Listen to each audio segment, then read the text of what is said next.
স্বপ্ন আমার ছেলেটা যদি এমন আলেম হয়। জীবনের প্রত্যেকটা বাবা সন্তান নিয়ে স্বপ্ন দেখে। ও যুবক, আমি এই ছেলেটার আদর করে দিলাম, এই ছেলেটার মাথায় হাত বুলিয়ে দিলাম। ও যুবক, একটা কথা বইলা যায়, মার দুয়ার মধ্যে কোনো স্বার্থ নাই। মায়ের কান্দন যাবত জীবন, 2-4 মাস বোনের কান্দন রে, গরিব পরিবারের কান্দন কয়েকদিন পর থাকে না। দুঃখের দরদি আমার জনম দুঃখী মা, গর্ভধারিণী মা, জনম দুঃখিনী মা। দুঃখের দরদি আমার জনম দুঃখী মা, জনম ধরিণী মা, জনম দুঃখিনী মা।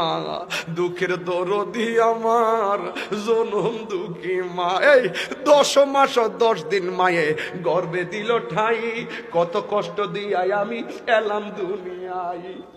আমার আব্বা যেই ঘরের রুমে থাকতো, শেষ রাইতে আমার আব্বা দরজাটা খুললা রাখতো, আমার ছেলে তাহিরি আসবে। আমি তখন ঘরে ঢুকতাম, বাবার কপালের মধ্যে আমি আজিজি ভাই রে এইভাবে বাবার কপালে আমি হাত দিতাম। হাত দেওয়ার পরে আব্বা কইতো, আইসো নামাজটা পইরা চাইলা খায়া ঘুমায় থাকো, আবার না তুমি মাহফিলের মধ্যে যাইবা। এখন আমি প্রতিদিন বাড়িতে যাই, কোনো অভিনয় কইরা বলতেছি না রে বাবা। আমার কলজাটা যদি, এই হৃদয়টা যদি বুতাম সিস্টেম হইতো, আমি খুললা দেখাইতাম আমার আব্বার আমি কত ভালোবাসি। মনে হাফেজ না এই ছেলেটা, এই যে মাদ্রাসার হুজুর। জিজ্ঞাসা করি যুবক, জীবনে যদি এই ময়দানে যদি আমার কাছে আসে, জীবনে যদি এই ময়দানটার মধ্যে হাজার হাজার লোক নিয়ে দাওয়াত দিতে যাও, মা বাপের দোয়া গলার মালা বানাও, আমি তাহিরি দোয়া কইরা যাই, দেখবা আমার আল্লাহ তোমার জন্য জমিনটারে কত বড় কইরা দিছে।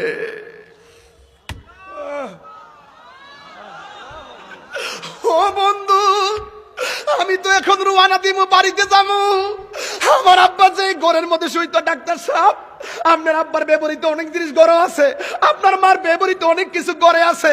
এই প্লেটগুলা দেখলে মনে হয় মা কিনছিল, এই শাড়িটা দেখলে মনে হয় আমার মা পরছিল, এই জমিনটা দেখলে মনে হয় বাবা রাখছিল। এই রে